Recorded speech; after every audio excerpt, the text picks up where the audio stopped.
Hola amigos, un nuevo trimestre con ustedes el profesor Ramón Romero, quien invita a estudiar sobre el conflicto de los siglos en este trimestre, abril, mayo y junio. El amor triunfa. Durante todo este nuevo trimestre estudiaremos sobre el conflicto de los siglos, la lucha entre el bien y el mal en la historia desde el cielo hasta la tierra nueva. Así que vamos a estudiar una interesante escuela de 13 lecciones que trataremos sobre el conflicto de los siglos. Lección número 1: la guerra detrás de todas las guerras. Para memorizar. Hubo una gran batalla en el cielo. Miguel y sus ángeles peleaban contra el dragón y sus ángeles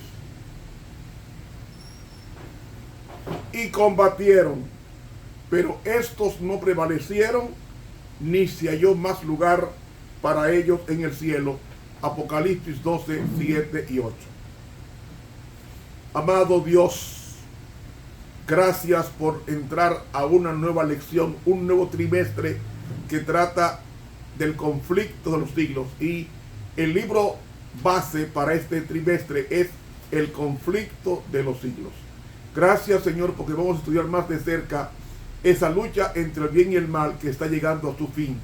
Por tanto, prepáranos para estar con el vencedor, que es Cristo Jesús, y con los vencedores que son tu pueblo, los que guardan los mandamientos de Dios y tienen el testimonio de Jesucristo.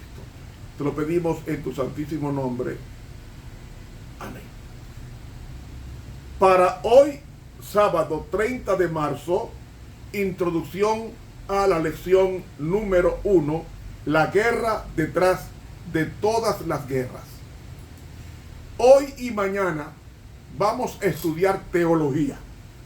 Y quiero que ustedes presten mucha atención al estudio que comienzo hoy y que se extiende mañana y discurre en la semana. Quiero, por favor, que presten mucha atención.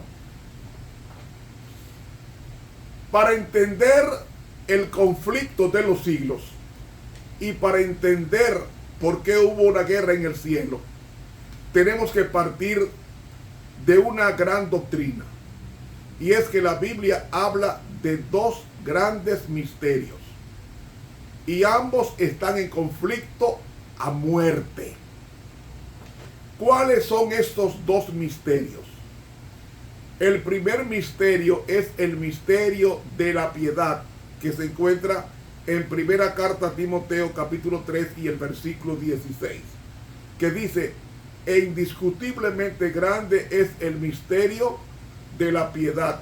Dios fue manifestado en carne, justificado en el Espíritu, visto de los ángeles, predicado a los gentiles, creído en el mundo, recibido arriba en gloria.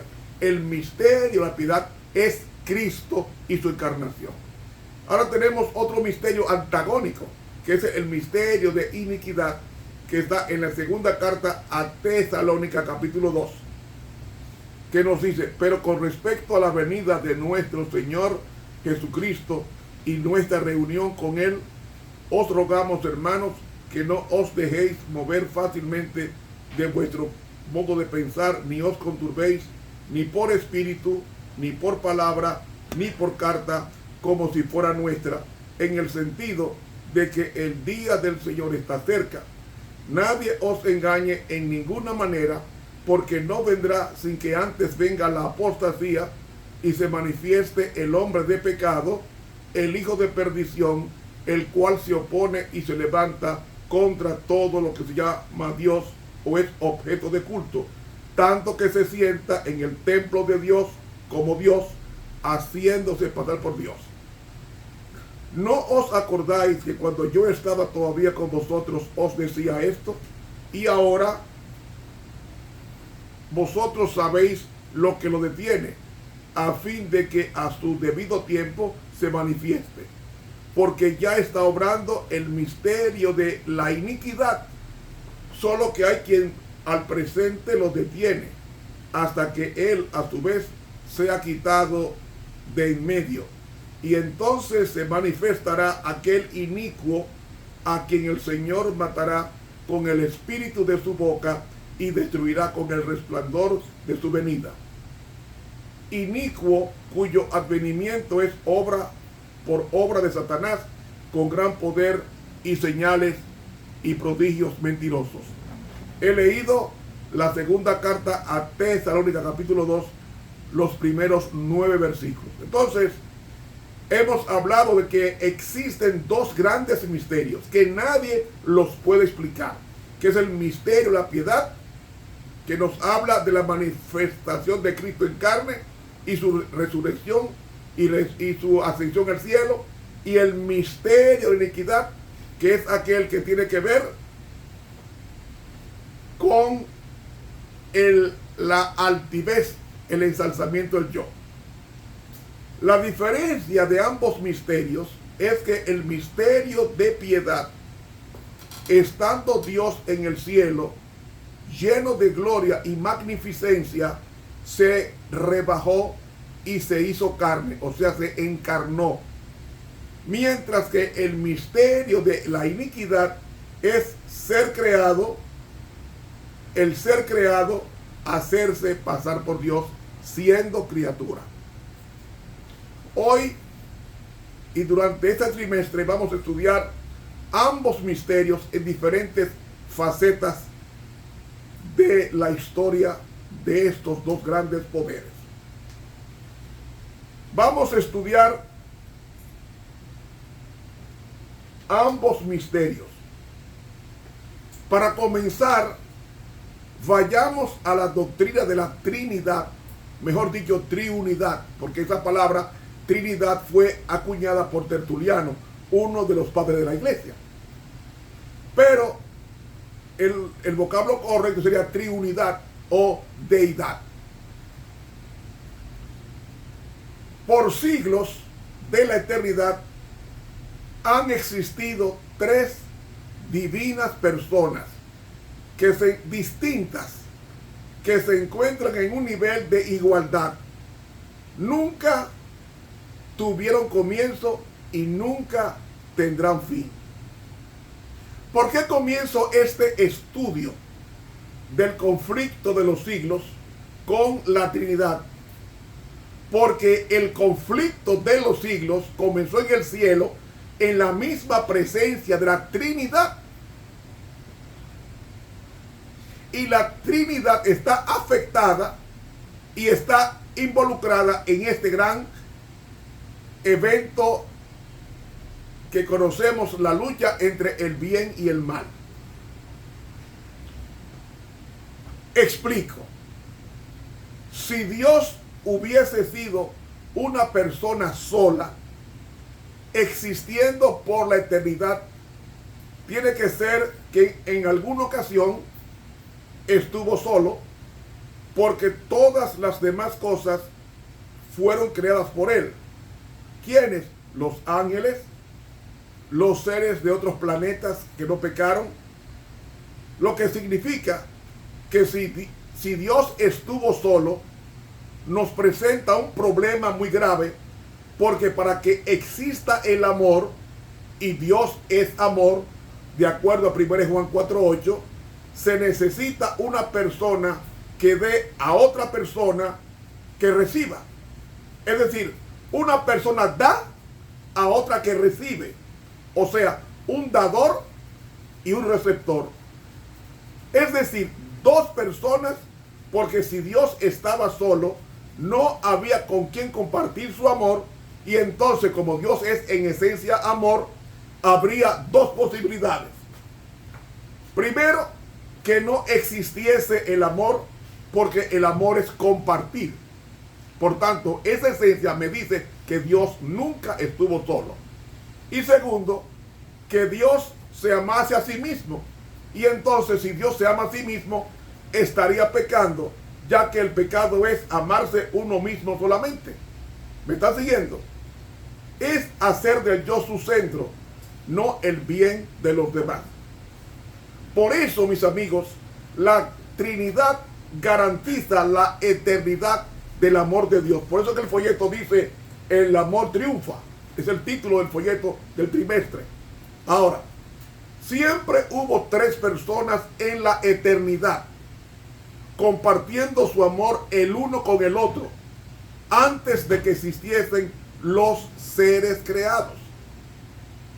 Ahora, llegó un momento en que la Trinidad decidió compartir su compañerismo en una esfera más amplia. Decidieron hacer criaturas semejantes a ellos para compartir el amor en un círculo más grande. Es como los que se casan, disfrutan su luna de miel y luego deciden compartir su amor con futuros hijos que deciden tener, y así disfrutar y compartir su felicidad como familia. Y Dios es una familia compuesta de tres personas. No es que hay tres dioses, sino tres divinas personas: Dios Padre, Dios Hijo y Dios Espíritu Santo. Dios es una familia, es como el Estado. El Estado está compuesto por tres grandes poderes iguales: el poder ejecutivo, el poder legislativo y el poder judicial. Cada uno de estos tres poderes tienen su esencia al mismo nivel de los otros dos. O sea, no hay uno que supere al otro. Los tres poderes están iguales, pero los tres forman lo que llamamos Estado. Poder ejecutivo, donde está el presidente mandando, la ejecutora de las leyes. Poder legislativo, donde se hacen las leyes. Y poder judicial, donde se aplican las leyes en los estrados o los tribunales. Eso mismo pasa con Dios. Dios Padre, la palabra Padre es simplemente un título, porque Cristo es Padre. Dice Isaías 9:6, Dios fuerte, Padre eterno, príncipe de paz. O sea, Cristo es Padre también. Y el Espíritu Santo es Padre también, según la Biblia. Es decir, los tres son Padre. Ahora, ¿qué pasa? Dios Padre se le pone ese nombre porque es un nombre de función, funcionalidad. Entonces, el Hijo se llama Hijo no porque Cristo es menor que el Padre, no. Cristo y el Padre es una cosa. Lo que pasa es que cuando Cristo nació en la tierra, era inferior al Padre en el sentido de su naturaleza humana. Pero era en su naturaleza divina, era esencialmente Dios. Igual que Dios Padre y el Espíritu Santo en consecuencia. Por tanto, cuando Dios creó el universo, estaban las tres divinas personas. ¿Cómo lo puedo probar? Léase Génesis capítulo 1. Va a encontrar que las tres divinas personas estaban activas en la creación. Ahora bien, esto es bueno subrayar para que podamos entender cómo surge el conflicto de los siglos. Cómo es que surge el mal en el cielo en la misma presencia de Dios. Entonces, mis hermanos, es bueno repasar esto. Dios es una familia. Dios Padre le enseña al Hijo la maqueta de la creación que él tenía en mente.